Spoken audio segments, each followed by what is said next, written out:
No problem. So yeah, as Alex mentioned, I'm search director at Tecmark and an SEO by background, and it's probably for that reason that I still give a crap about links. I know they're a bit of a dirty word in some corners. And yeah, I'm aware it's 2015, and I anticipate that I'll still give a crap about links this time next year as well, and probably the next year after as well.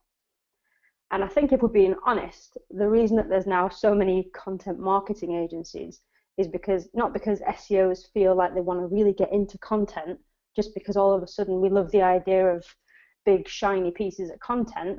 I think it's because we just have to adapt, because that's how we acquire links now, and that's still a phenomenal part of how we're actually going to get SEO results. Tomorrow or Thursday will be fine. So we invest really, really heavily in content, and the primary goal is link building for us, to be honest. Like in most cases, do some social content, some digital PR content, but predominantly our goal is link acquisition. And some of the stuff we do, this is a survey from last year, what looks like a 245-word blog post with a stock image, nothing shiny about it, not a big infographic, not a huge interactive. We commissioned a smartphone user survey asking 2,000 smartphone owners about their usage habits, ran with one of a number of headlines we had the option of, and that 245-word blog post to date has delivered links from 190 referring domains, and that number's going up all the time. It still garners links in the background, and I'll talk a little bit about how later. And they're not just, the kind of crap links we could have bought years ago. TechCrunch, BBC, Guardian, Yahoo News, ITV, Mail Online, really big links that we went out to win. On a bit of a smaller scale, things like what I would probably call instructor graphics, just quick how-tos in a visual context. How to beat jet lag, not an original idea. It's been done before. I'm not claiming to have been the first person to have done it, but reformatting ideas, reformatting content to fit a target audience. We deliberately went after 2 or 3 sites in particular, actually, and ended up with links on about 20 or 30 websites, 4 of which were the core target ones that we were going for, just by reformatting and making sure that we had a good linkable asset. And again, I'll talk about that shortly.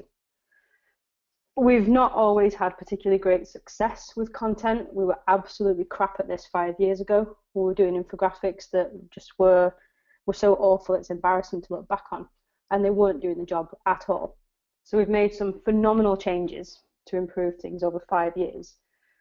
We've got better at goal setting, first of all. We're now much more efficient with coming up with ideas. There's a link there, the slides we made available later, and there's a link there to a methodology called 635 brainwriting that I'm a phenomenal fan of. And actually on the Tecmark website there's a free tool to do this online now.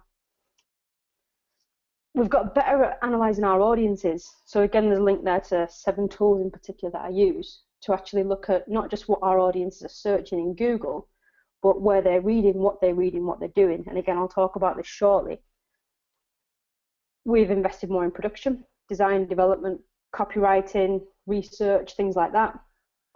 But I guess the biggest area for us and the biggest investment has been into smarter promotion. So planning promotion better and executing it a lot better.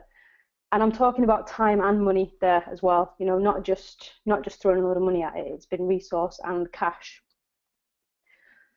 But before we get into promotion, I just want to take a little bit of a step back. What I'm talking about here is promotion not for social shares, not for traffic, not for fluffy digital love. I'm talking for about out-and-out links here, which means that what we need to understand is the motivation that people have for linking to a piece of content rather than just sharing it. In 2009, the reason is because I paid them, and it was pretty easy, to be honest. We could rent links, we could buy links. It worked. We had some phenomenal, massive 2008, 2009 number ones that were absolutely 100% completely supported by paid links. Nowadays, a bit more complicated. It's because we spent so many hours creating a linkable asset and then promoting it, which is far less catchy, and it sounds like a lot harder work, and it is, but there is a bit of good news. The reasons that people link to content are far simpler than the reasons they share on social. They're a lot less human, to be honest. There was a study a while back released by the New York Times about why people share and sort of psychology behind that. And the summary of it is that it's all about relationships, which sounds incredibly complicated to me. But the 5 core reasons they talked about throughout this study is bringing valuable, entertaining content to others, defining ourselves to others, growing, nourishing relationships, self-fulfillment, and to get the word out about causes or brands. Now, it can be quite complex psychological stuff, all that. I'm probably not the world's best to talk about content for self-fulfillment or for defining ourselves to others. It's all a bit deep for me. Then this came out, and this was just a couple of months ago. BuzzSumo and Moz, a research report on content shares and links, and they analysed 1 million posts. Now, with any report like this, you always take it with a little bit of a pinch of salt, because what does that sample look like? Where's the sample come from? The methodology is all detailed, but you always take it with a little bit of pinch of salt. A few facts really, really stuck out for me, and that was these. New research content and serious opinion-forming journalism achieves higher shares and links. 75% of randomly selected articles had 0 external links, so most have none. And again, 75 actually seems quite low to me. I think when you look at, even if you pull out the BBC website and things like that, there's quite a proportion of pages that don't necessarily get inbound links. If you pull out pages from big brand sites that are invested in content, I'd hazard a guess that it's probably more than 3/4 of pages that aren't linked to. The one fact that really stuck out for me though was this one: no correlation of shares and links. And it's not impossible to get both on a single piece of content. We've done it, I'm sure a number of you guys have done it. It's not impossible, but the motivators behind why people share and why people link are often very different. Sharing is all about relationships, sounds incredibly complicated. Natural linking, certainly in my experience, is more about attribution or blame. So someone giving you credit for something or someone blaming you for something that they've said. That's why some of the quite controversial stuff works fairly well. It's for that reason, the attribution thing, the image link building still works really, really well. And obviously I've not got the time really today to go into in depth the process that we're using for image link building, but we are using it in pretty much every single sector. And we're getting links like this from it. So gov.uk, link it out with an image that they've used that we took from the window of the 15th floor Tecmark office. Vice, using a picture of our clients. We're using it in insurance, we're using it in B2B, we're using it in finance, retail, and building big links off it. 30, 40, 50 decent quality links a year. And that's simply because if people use something that belongs to you, they attribute. Now with image link building, it's not always been that straightforward, I guess. A lot of strategy needs to go into it. We've got something like a 60-step process in place for this now that's been fine-tuned over a couple of years. But ultimately, you set the right strategy. So you decide what kind of images you're going to produce and put out there. What do people need that's relevant for what it is that you're trying to get them to say about you? A good strategy, a lot of time into optimizing the images and making sure people find them. And then, I'd say the vast majority of cases, people don't link by default. They'll either link to Flickr if you're hosting on Flickr, or they won't link at all. So you need a good piece of kit to notify you when people are using the images so that you can go and, I guess, outreach the people who are using them and they're not linking. But it's a good in. It's a, hey, thanks for using this thing of mine. Would you mind linking? And, it's a really easy win because they've used something of yours, so they attribute. Pretty straightforward stuff. But how does that apply to content promotion? So what I think it does is raises the question about why someone would link rather than share a piece of content that we're promoting. And that all comes down to linkable assets. So anyone who's been involved in doing any kind of outreach to journalists in particular probably encountered a situation where you get something covered and they mention you and they don't link. And then you go and chase a link and you can't get a link. And it's frustrating. So there's a few different ways around. Obviously, sometimes it's just a relationship with the person who's covering your story. Other times it's about making sure that there's a linkable asset to go with your story. So a linkable asset could be images they can use. That might be an infographic, or it might be a bank of images that you produce specifically for that purpose, specifically for journalists and bloggers to use. It might be a tool that solves the problem that you're talking about, the problem that your story is actually about. It might be a download that the blogger or journalist audience will benefit from. That was the case for us with that Tecmark survey. We left a download to a spreadsheet with the raw data for anyone that wanted more information. Or your asset, your linkable asset, could be a pretty controversial opinion or statistic that someone would rather link to you to take the blame for than take the blame themselves. A really, really clever take on this that Lexi Mills from Dynamo PR talked about at the Turing Festival back in August. What they did for one of their clients is they surveyed 1,000 British single people about whether or not they have friends with benefits arrangements. And I think it was something like a third, I forget the actual number, of people admitted to, yeah, they have this friends with benefits arrangement. Lexi's smart, she's in PR, she knows that the story will get picked up. She also knows that she might not get the links that she needs.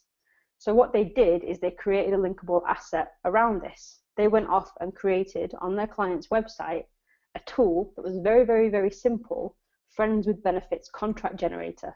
Just put 2 names in and you get this PDF that's your friends with benefits contract. Really clever stuff, ties in with the story really well, and now all of a sudden the journalists who are writing about the headline figure have got a linkable asset and a reason to link back to that site. So ultimately it's just anything that justifies a link rather than a mention. So back to promotion. Let's assume we've got our story, we've got the compelling reason that someone needs to link rather than just share. Then it's all about promoting the content. And I guess the first thing to point out there for me is that outreach and promotion are not the same thing at all. For me, outreach is one promotion tactic, one of a number of promotion tactics, to be honest. And I would argue that if outreach is the only thing you're doing to promote your content, then you're not really doing enough.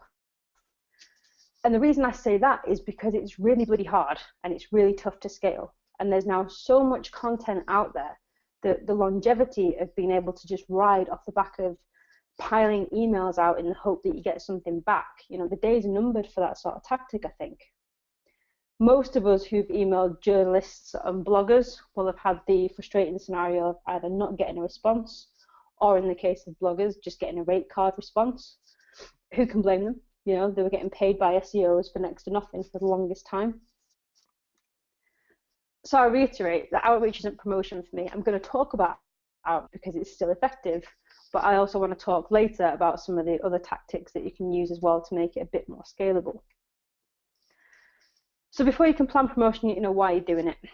What does success actually look like in this particular area? Now, it could be links, obviously, which is predominantly what we're talking about today. But then you need to know what kind of links, how many links, where are they coming from, target publications, things like that. Have a real picture of exactly what it is you're setting out to achieve.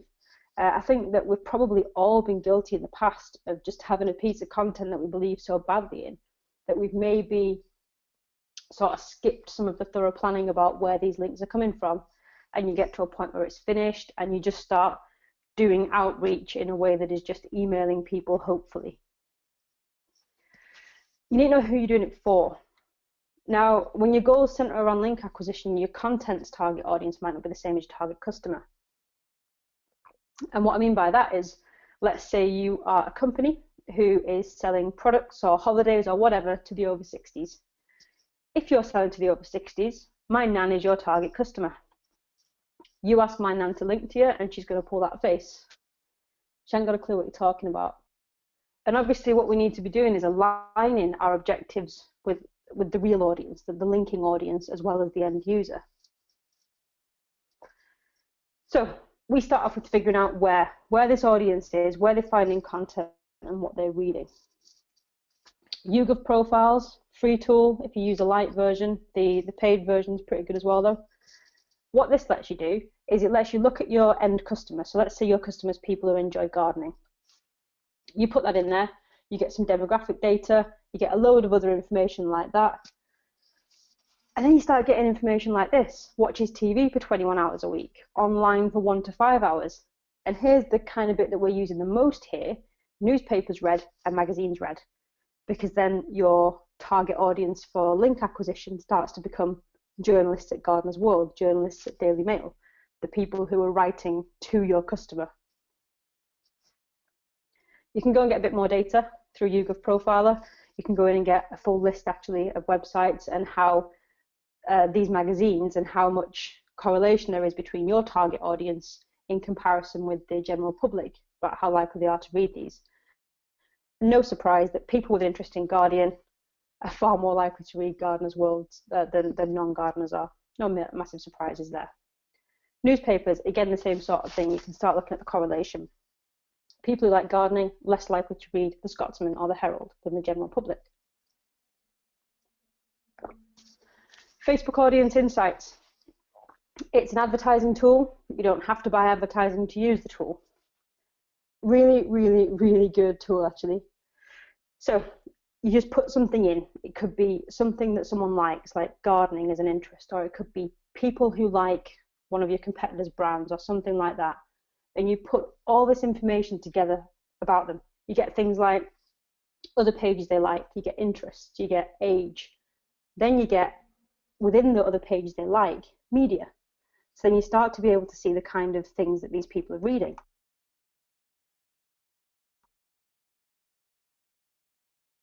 Woman's Own, Best Magazine, Chat Magazine, Pick Me Up Magazine. And again, the affinity. So how much likelier people within this audience segment are to read this particular publication or to like it on Facebook than the general public. So what we're starting to build is a list of the publications in which we need to get links that are so relevant for us to have these links. Google Display Planner is another pretty good tool for this.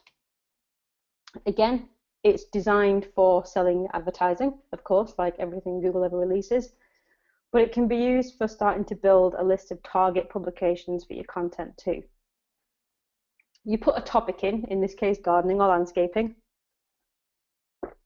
and you can get a list of placements. So what these are is basically websites that Google's suggesting you can put your ads on. I look at it as websites that Google is suggesting that people who are interested in gardening go to.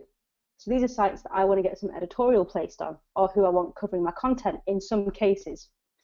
What I would say with the lists that you take from Google Display Planner is to do some manual sanity checking. So go through the sites, have a proper look at them from a quality perspective, because I think that it can be a little bit hit and miss with the sort of AdSense users.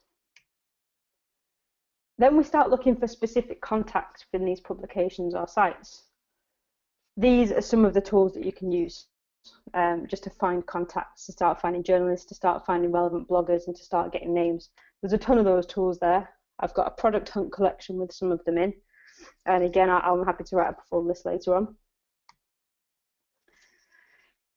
At this point, what you've got is a massive list potentially of just names and publications. And looking at something like that can be a little bit intimidating. So I tend to organize into tiers as a personal preference. I've just found it a bit more efficient to work this way. Major, midweight, and smaller influencers, effectively. I split into 3 for the vast majority of campaigns. How they split and what falls where depends very much on the campaign. For example, the Tecmark survey, we had national press and key technology press in tier 1. We had regional press in tier 2, and we had the smaller technology blogs in tier 3. As a rule, I would look at your tier 1, your major influencers, as people who, even if only 1 or 2 of them covered your story and linked to you, that would look like a success, that they have a big enough audience that it could lead to other links, it could lead to other benefits. With tier 2, I'd be looking at that as people who you might need a dozen or so to actually link to your story for it to start looking like a success.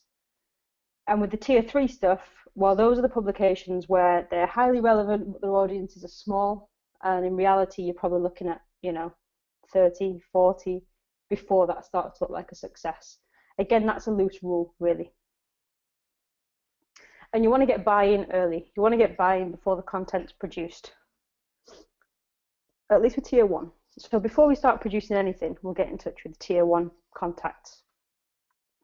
Now, I've historically been a bit of a cynic when it comes to sort of psychology and marketing. And then a couple of years ago, I read this book, Influence by Cialdini. And it's basically a Bible for getting your own way with everything. It's absolutely amazing. And what he does is Cialdini lists several principles of influence, the things that make us say yes. And one of them is commitment and consistency. And it's this idea that essentially, as humans, it's not desirable to be seen as inconsistent. So if we say that we believe in something, that we're all for a cause, typically we'll commit to that and we'll be pretty consistent in that throughout. We can use this, and we did use this with our Tecmark survey. We were getting in touch with tier 1 contacts who'd written about, like one of them, for example, had written an opinion piece about people who were sticking their faces in their phones in the pub. Getting in touch with them, just saying things like this: I saw you wrote about people with their faces in the phones in the pub. So you're making it clear there that you know they believe in this already. That makes them a bit more likely to respond positively to the next bit. If I had data suggesting people spend X amount of hours per day on their phone, would it be of interest? Overwhelmingly, people will say yes in that scenario. You point out something that makes you realise that they should care, you're going to get, yeah, that's of interest to me, at least, certainly provisionally. Then we move on to one of the other principles here, reciprocity. And this is the idea that we do favours for humans. So even if someone does something for you, without you asking, completely unsolicited, as a human, you'll feel inclined to sort of return the favour. So one way we can take advantage of that is kind of the way that we did it with the survey. Great, well, we're conducting research at our own expense. We're going out, we're buying all these survey responses. Are there any other questions that we could ask at our expense? Is there any data that's going to help you specifically? And actually, there were only 3 or 4 individual questions, or questions that were different enough to be individual, that came back. Yeah, actually, it'd be great if you could ask this. So the cost was negligible for us to go off and for a dozen or so journalists add an extra question into that particular survey. When you go back then with that data later on, it takes a real arsehole, doesn't it, to say, no thanks, I'm not really interested, when they're already aware that you've done them a favour at your expense to get some data that they said would be of interest. So you've pretty much got a much, much higher chance of getting some coverage as long as the data's come back reasonably as you're expecting it to. From there, we're looking at messaging and headlines. And unfortunately, as humans, we don't really pay a great deal of attention to the detail in content. We scan read online. We read headlines, we read subheadings, and anyone who's used Twitter will absolutely be able to attest to the fact that people share absolute crap. So, unfortunately, how well you describe your content is actually as important as how good the content is, maybe even more important in some cases. So what I'm saying is people on the internet don't read shit properly before they share it. Now let's take a lesson from clickbait headlines. We're not going for shares here, but what we need to do is we need to get the people that we're reaching out to go to our content. And in some ways, we have to take a little bit of a lesson from clickbait headlines here. Not quite to this extreme. I don't know if you saw this particular piece of content. A young man asks a homeless man to borrow his bucket. What happens next will burst you into tears. Now, I'm going to save you all the effort of going watching that video, because I watched that video, and I can tell you exactly what happened. In a somewhat staged-looking scenario, some guys sit down next to a homeless guy. One of them starts drumming on his bucket, then some other people turn up with a guitar and stuff, and they sing the song, and then passers-by put money out to this guy, and the buskers give the money to the homeless guy, and they walk off, and nobody gets bursted into tears. It is a crap video, I've got to be honest. But 1.7 million people like this on Facebook, and I checked, it isn't even one of those where you have to like it to see it. People are voluntarily interacting with this piece of content on Facebook. 1.7 million people don't give a crap that the headline doesn't make sense and that the video is a pile of staged crap. So, yes, you need a cracking headline. You really do. A really good headline will probably get you clicks on your email, will probably get people at least reading what you've got to say, at least looking at the content in question. But you have to deliver on it. The headline will generate the interest, but it's the content itself and you delivering on the content that will generate the link that will get the next positive interaction. So test your headlines, your email subjects, your tweets. Massive fan of Simitator.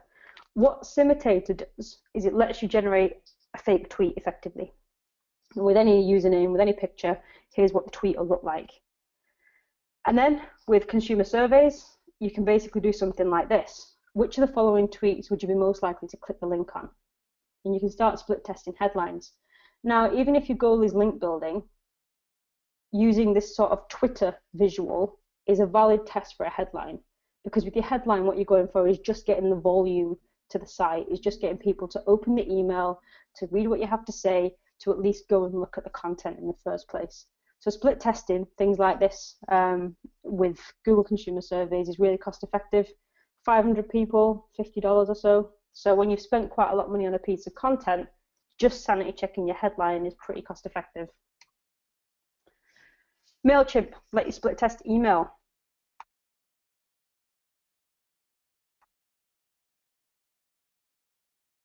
If you're sending out hundreds and hundreds and hundreds of outreach emails, just from your everyday email account, you're not building up any real knowledge or data that's easy to access about headlines, about subject headings. If you use MailChimp, you can look at open rates and you can start split testing email.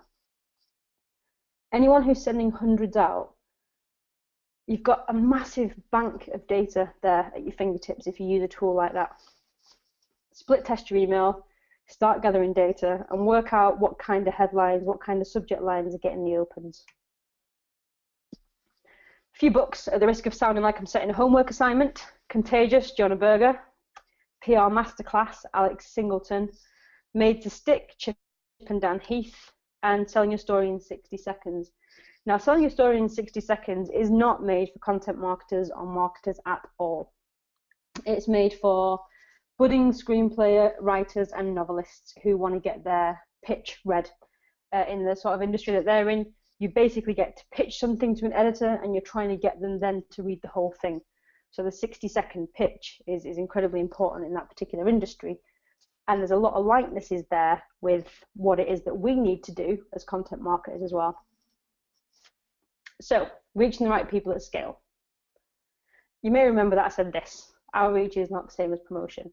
And yet I've probably just spent the last 10 minutes banging on about outreach. So let's talk about scaling this now. Paid press release distribution. I'm not talking about the market wire and PR news wires that we used to do in 2009, where you put out some crappy piece of news that isn't even news at all, and all you want them to do is syndicate it to the 1,000, 2,000 sites in their network that will publish it with your link. Not talking about that kind of crap. That kind of crap's going to get you a Google slap these days. Talking about real databases of journalists. So Cision Point, which is now actually owned by Twilio in the UK, is the one that I'm using most now. Other ones I've experimented with: journalism.co.uk, Pressat, and Gorkana. Cision has got the biggest database, I believe. This is worth doing. I'm not saying automate everything, but once you've got your tiered contacts reached personally, you've approached them with a personal message, treating them like actual people, there's got to be a degree of scale. And obviously those of us working agency side will be acutely aware of the importance of scale. If you're working on 40 or 50 different campaigns, you've got to be able to do things in number. But even people working in-house now, the sheer quantity of content you've got to get out there, and the sheer quantity of people you typically have to reach to get some success in this area now, means that we've got to put a degree of scale in. With the Tecmark study, we used Cision, and I mean, it's really difficult to say exactly what came from Cision, but we thought that we could attribute, the database we generated from Cision was about 500 or 600 people, and we thought that there were 30 to 40 pieces of coverage that we could attribute straight to that. It will vary based on your story, of course, but Cision does let you generate a quick database of relevant journalists, bloggers, contacts, broadcast media, whoever, and distribute quickly. Like I said, I would do that last. I'd do that after you've reached your selected contacts as a supplementary method. Paid social and content discovery. Pinterest, Twitter, Facebook, StumbleUpon. Great social platforms for winning traffic. Of course, when you're doing link acquisition, the kind of content and the kind of audience drive is going to be absolutely key. Outbrain and Zamanta, again, we've never ever run an experiment where all we've done is one of these things, so it's difficult to attribute specific link to these specific channels. But Outbrain and Zamanta, we've seen a correlation in links with campaigns running on those. Social channels, less so, but it varies depending on the kind of content. Where we've really seen some link benefit is in PPC for content promotion, largely centered around Google AdWords for the most part. Every single time I say to a PPC guy, oh, AdWords is cheap, I get a bit of a look like that. PPC people don't like me saying AdWords is cheap, apparently. But AdWords is auction based, so if no one's bidding, it's cheap. And typically PPC people are charged with direct response. So they're charged with getting traffic in that's going to convert, buying traffic. And then negative matching on things that indicate that someone might not buy. Things like review, statistics, free, stuff like that, they negative match on. Loads of people negative matching on things, telling people that they don't want to show up for that, not only lowers the amount of competition in the market for those clicks, but actually lowers the value of the keyword to some degree. So places we've used this. Mobile statistics, nobody was bidding. So obviously we went there and we put an ad out there for a brief period of time. People searching statistics, in a lot of cases, you can make a reasonable assumption that those people are looking for some statistics because they're writing something. So you getting your statistics to them, you increase the chances of you then being linked back to as the source statistics. So stats and research-based PPC clicks are really, really good if that's your kind of content. We've also done things like what to pack for a skiing trip, produce guide content. One's bidding, you can get clicks for pennies. Ibiza nightlife guide, in June, nobody was bidding. You can get clicks for pennies. Bing's even cheaper. It's something that we've started experimenting with Bing, but the costs there seem to be cheaper. By the same token, there's much less traffic over there to be had as well. On-page SEO for your content. Where should I go on holiday? Interactive quiz that we did. Predominant goal actually was bookings and assisted bookings. Did generate some links too. Yeah, happy accident. On-page SEO. Bit of keyword research. Get the titles and descriptions right. Make sure the content's optimized. The real back to basics SEO 101. If you're ranking for the things that your content is relevant for, people are going to find your content. Links will have time. I talked about that Tecmark survey at the beginning and how it's 190 referring domains to date. It goes up by about 9 or 10 a week now, and it's a year old. And that's just because for various long tail things around mobile statistics, it shows up. And as mentioned, statistics searches tend to be people looking for a source. So it lends itself well to link acquisition.